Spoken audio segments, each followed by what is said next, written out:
آج ہم رسول اللہ کے اس صحابی کا ذکر کریں گے جو گھوڑے سے زیادہ تیز دوڑتے تھے۔ یہ ایک ایسے صحابی تھے جنہوں نے اکیلے ہی رسول اللہ کے اونٹ چوری کرنے والے کفار کے پورے لشکر کو شکست دی اور الٹا انہیں اپنا سامان چھوڑ کر بھاگنے پر مجبور کر دیا۔ اس صحابی کو یہ بھی اعزاز حاصل ہے کہ جب بیعت رضوان ہوئی تو رسول اللہ نے ان سے 3 بار بیعت لی۔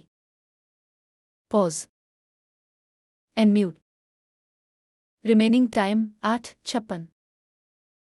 اللہ کے نبی کے اس صحابی کا نام سلمہ بن اکوع رضی اللہ عنہ ہے۔ اب انتہائی وجیحہ، دراز قد اور تیز رفتار ہونے کے ساتھ ساتھ انتہائی بہادر بھی تھے۔